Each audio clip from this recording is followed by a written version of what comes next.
ఇంతలా ప్రాక్టీస్ చేస్తున్నారంటే రియల్ అయితే ఇంకెంతలా ఉంటుందో.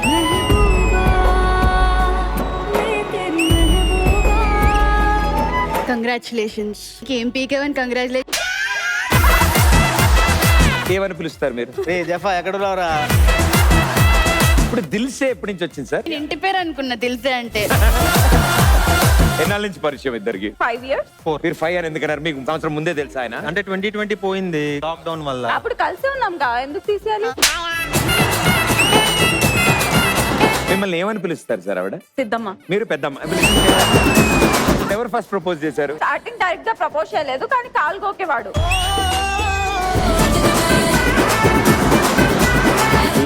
అని పలకరించడానికి ట్రై చేసేవాడు అబ్బాయి. ఎప్పుడు పైన గోకలే, కిందే గోకలే. అబ్బా ఏమి చెప్పినావే?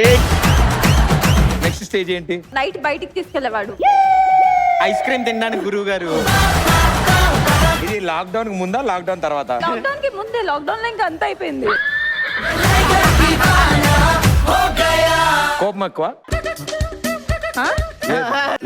ఓకే సార్, నాకు అర్థమైంది సార్. నేనున్న బ్యాచ్ అంతా కోతి నా కొడుకులే. ప్రశాంత్ ఒక్కడే తల ఎత్తేవాడు కాదనమాట. అది ప్రౌడా లేదా కంఫర్టా? మిమ్మల్ని కాళ్ళు ఎవరు గోకలేదా? ఇది గెడ్డం అనుకుంటున్నారా? నా బాధకు అడ్డం ఇది.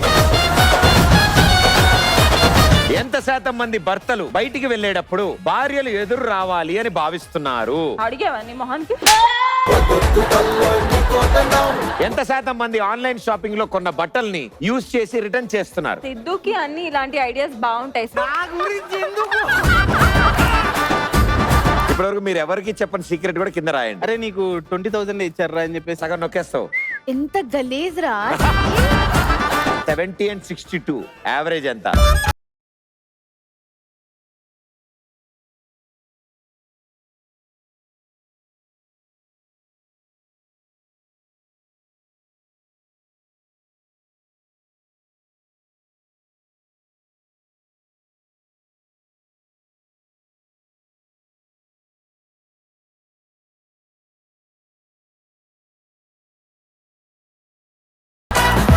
అబ్బాయిలందరూ బయట ఉంటారు అక్కడ. బార్ బార్ లోపల ఉంటారమ్మా, బయట ఎందుకుంటారు? ఆవిడ కూడా హాస్టలేనా? ఎవరు? ఎన్నతో స్టార్ట్ అవుద్ది? బ్యాక్ సైడ్ ఉండేది ఏంటి? ఏ బ్యాక్ సైడ్? అమ్మాయిల బ్యాక్ సైడ్ ఉంటారు ఏంటది?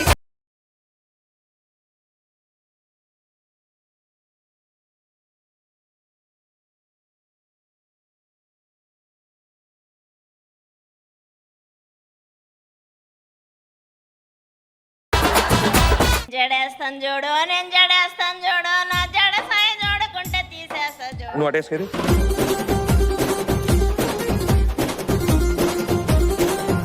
రేపటి నుంచి హెయిర్ డ్రెస్సర్ గా నువ్వే వచ్చే షూటింగ్. ఉంటది మనతోని. మీ జీ తెలుగులో జీ5 యాప్ ఇప్పుడే డౌన్లోడ్ చేసుకోండి.